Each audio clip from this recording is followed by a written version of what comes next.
मिथिला के माध्यम से हम कंचन झा अपने सब लोग के प्रणाम करे छी और अपने सबके एकटा सुंदर सनक ईश्वर के गीत गायब सुनबे छी। आशा है जे सब लोग के नीक लागत तो लाइक करब, शेयर करब। जे केओ सब्सक्राइब नहीं केने छी वो प्लीज सब्सक्राइब कर देब, संगे बेल आइकन के देबे नहीं बिसरब। जय मिथिला, जय मैथिली। सुनू ई गीत।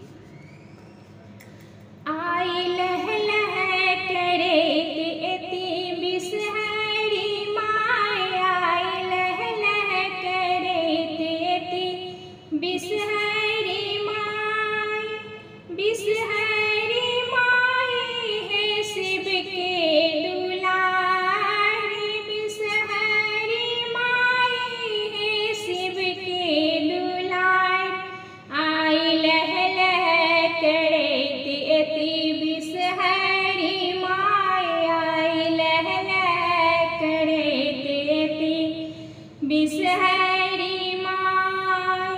देखो मालिन के बेटी छठ फूल लेने ठाड़, देखो मालिन के बेटी छठ फूल लेने ठाड़।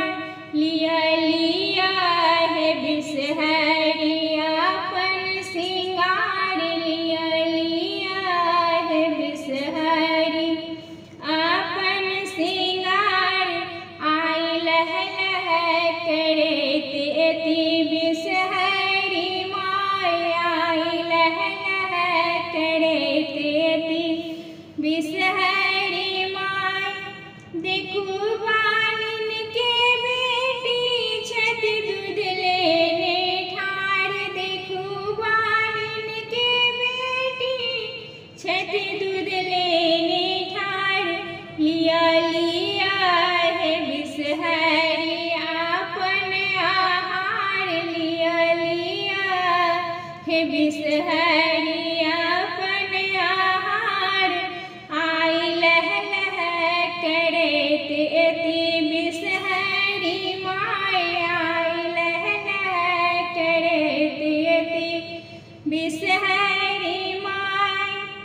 देखो कामुन के बेटी छठ लाबालेने ठाड़, देखो कामुन के बेटी छठ लाबालेने ठाड़। लिया लिया है बिसहरी अपन आहार, लिया लिया है बिसहरी।